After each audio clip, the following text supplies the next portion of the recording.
Hey folks, Ariel over here at Fineth. Today I thought I'd share our Firewood day with you all. Since we are finally not racing around trying to do the last of the summer things before it's winter, we had time to do one of the projects that we really enjoy doing. Some jobs are more fun than others, and this is one that Clay and I both really like. We have a pile of stored up fire logs, complete with some funny bugs inside, sometimes when you split them. And those all come from this entire pile is pine. This is all from standing dead, beetle killed, lodgepole pines.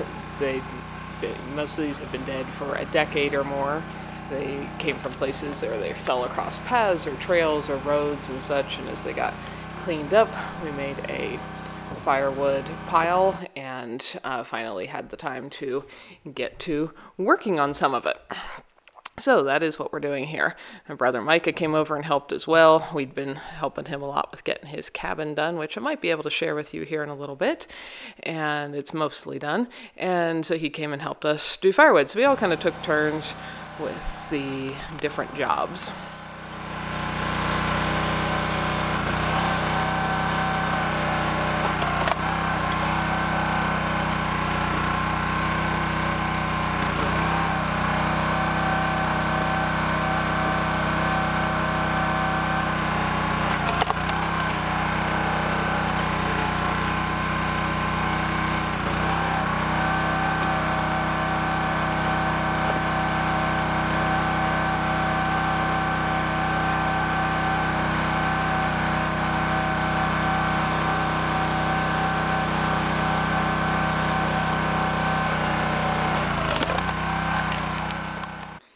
It does look sunny out, but it was about 16 degrees for the high this day.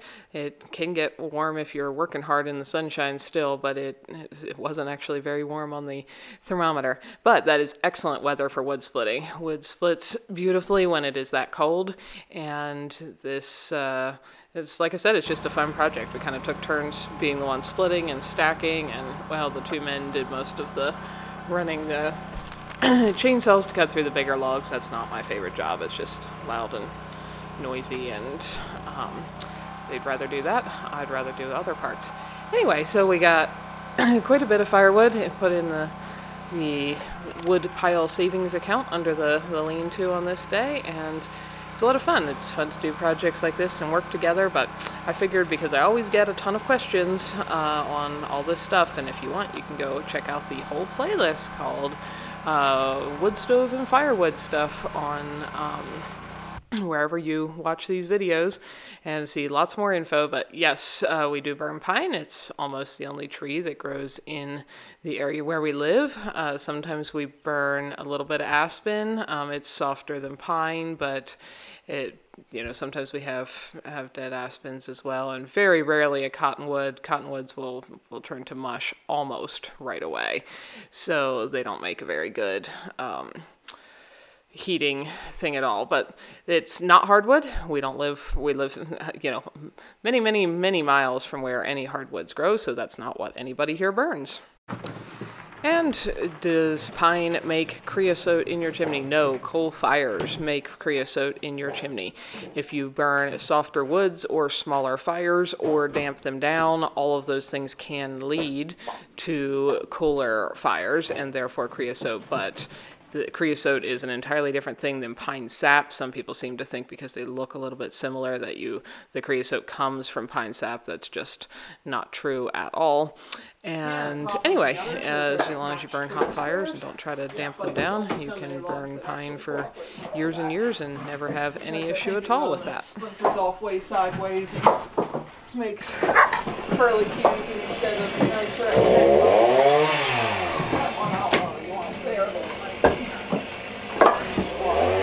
Top right on that cribbing just there.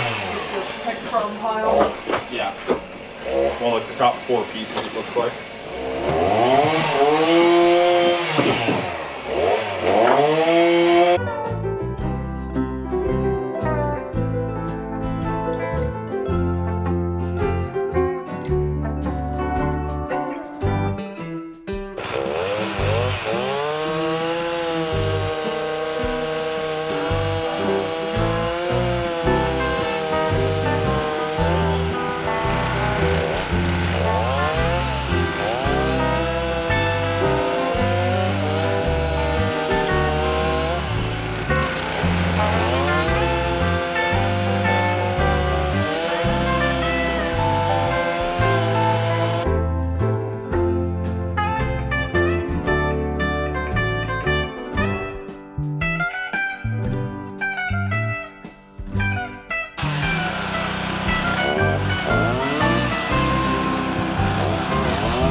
I mentioned, it was relatively comfortable temperature outside as long as the sun was out. You can see my brother, he runs pretty hot, was even working in his t-shirt for quite a while, but as soon as that sun started to dip below the mountains behind us, there are big mountains there, just you can't see them from our yard because we're right up against the foothills, but there are substantial mountains on that side of us as well, and the minute the light started to dim, it got very cold very fast, so we decided it was time to call it quits for the night and tarp everything up, and if we have another pretty sunny cold day like this, we'll probably do another firewood day.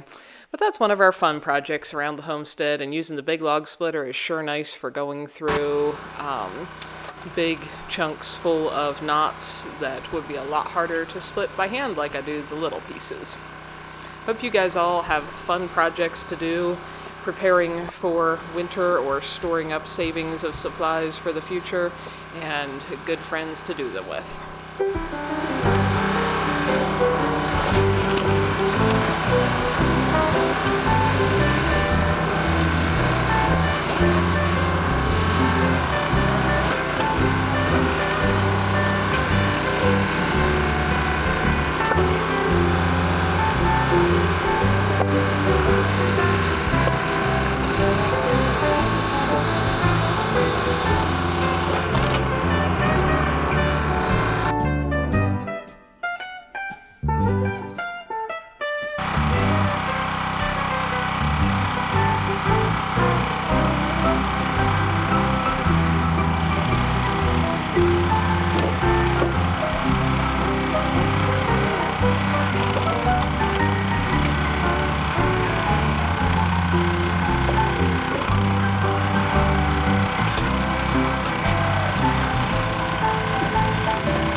We hope you enjoyed it. Come back next time for more adventures. Thanks for watching.